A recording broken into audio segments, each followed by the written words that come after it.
Dear students, for standard 8th mathematics, second chapter, parallel lines and transversal. In previous video, we studied about two lines and their transversal. The angles formed by transversal, these are corresponding angles, interior angles and alternate angle. In alternate angle, there is a interior alternate angle and exterior alternate angles. Now today we are going to study properties of angles formed by two parallel lines and transversal. First is pair of corresponding angles. ह्या दोन line आहेत, ही एक line आहे आणि ही दुसरी line आहे आणि ही आहे ट्रान्सव्हर्सल. आपल्याला माहीत आहे की एक ट्रान्सव्हर्सल दुसऱ्या एखाद्या लाईनला छेदत असेल तर एकूण 4 कोन तयार होतात आणि अजून या लाईनला जर छेदत असेल तर तिथं 4 अँगल तयार होतात. म्हणजेच दोन रेषांना एक छेदिका छेदत असेल तर एकूण 8 कोन तयार होतात छेदनबिंदूजवळ आणि त्यानुसार त्यांच्या पेअर पाडल्या आहेत. तर पहिली पेअर म्हणजे करस्पॉन्डिंग अँगल्सची, दुसरी म्हणजे इंटेरियर अँगलची आणि तिसरी अल्टरनेट अँगल्स. या प्रॉपर्टीजमध्ये सर्वप्रथम एक कंडिशन दिली आहे. ही लाईन L आणि ही लाईन आहे M. Two lines are parallel, means line L parallel line M. And third one is transversal. जेव्हा अशी कंडिशन येते अशावेळी हे जे करस्पॉन्डिंग अँगल्सच्या ज्या पेअर्स आहेत त्यासुद्धा काँग्रुएंट असतात. ते अँगल काँग्रुएंट. या ठिकाणी सहज आपल्याला सांगता येईल की हे जे अँगल आहेत ए आणि E, angle A congruent angle E, ही पहिली पेअर आहे. दुसरी pair angle D congruent angle H, ही दुसरीसुद्धा पेअर काँग्रुएंट होईल. म्हणजे हे दोन अँगल आणि हे दोन अँगल इक्वल. त्याचप्रमाणे या साईडचे सुद्धा ज्या पेअर्स आहेत काँग्रुएंट करस्पॉन्डिंग अँगल्सच्या ते सुद्धा काँग्रुएंट होतील. म्हणजेच angle B congruent angle F आणि पुढचा आहे angle C congruent or equal to angle G. अशा प्रकारे ह्या चारही पेअर हे सगळ्या काँग्रुएंट होतील, इक्वल होतील. हे झालं पेअर ऑफ करस्पॉन्डिंग अँगल्स. त्याच्यानंतर पुढचं आहे इंटेरियर अँगल्स. आता इंटेरियर अँगल्स म्हटल्यानंतर कोणते कोणते इंटेरियर्स अँगल्स आहेत की जे आहेत, जे आपलं बघा इकडे एक डी आणि ई म्हणजे interior pair of interior angles.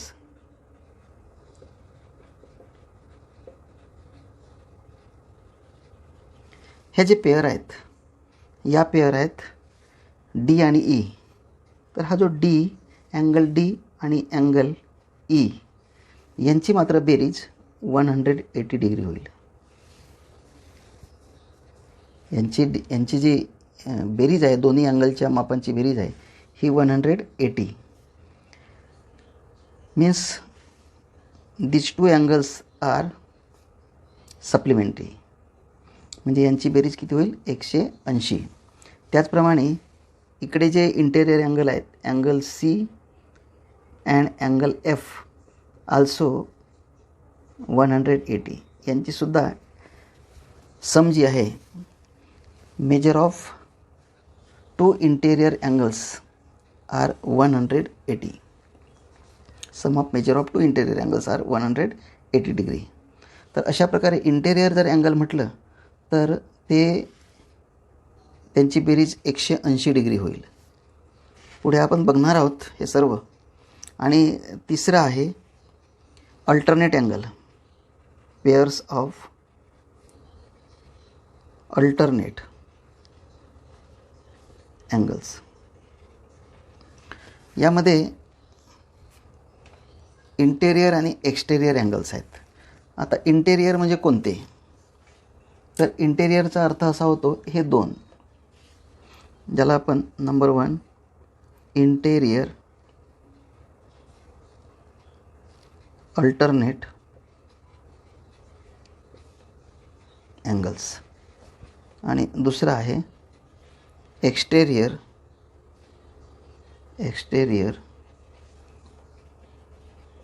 Alternate angles. तर या फिगरवरून इंटेरियर म्हणजे हे मधलेच अँगल घ्यायचे, तर डी आणि एफ हे इक्वल होतील. Angle D equal to angle F, angle D equal to angle F. आणि दुसरी पेअर आहे angle C equal to angle E. आणि एक्सटेरियरमध्ये हा जो अँगल ए आहे, angle A equal to angle G आणि angle B equal to angle H. अशा प्रकारे जेव्हा दोन रेषा पॅरलल असतात आणि त्यांना एका छेदिकेने जर छेदले तर हे जे पेअर्स आहेत, corresponding angles are equal. Pair of alternate angles also equal and pair of interior angle are supplementary angles. म्हणजेच त्या दोन्ही अँगलची बेरीज 180 अंश असते. तर या ठिकाणी आपण एक महत्त्वाची प्रॉपर्टी पाहिली आणि या प्रॉपर्टीच्या आधारे आपल्याला काही एक्झाम्पल्ससुद्धा सोडवता येईल. तर पहिल्यांदा तुम्ही समजून घ्या ही प्रॉपर्टी काय आहे.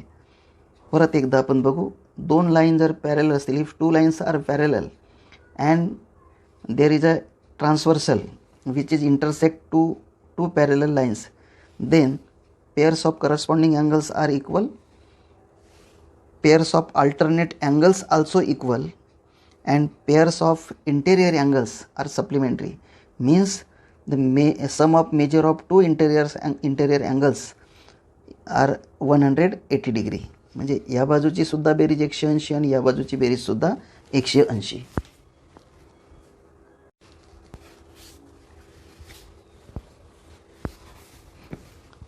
Now here is line L and line M is parallel, this is given, and transversal line P. This angle is 120. If two lines are parallel, then find A, B, C, D, E, F, G, these 7 angles. Find the measure of these seven angles. From this figure, if we observe, actually या ठिकाणी सर्व properties लागतील, ज्यामध्ये corresponding angles, pair of corresponding angles are equal, then alternate angles are also congruent are equal, and interior angles are supplementary. आता आपण एक एक बघू. सहज एक प्रॉपर्टी आपल्याला समजते आहे की हे दोन अँगल अपोजिट आहेत. म्हणजेच या ठिकाणी अँगल बी इज 120 डिग्री, ही 120 डिग्री आहे. कारण काय तर अपोजिट अँगल.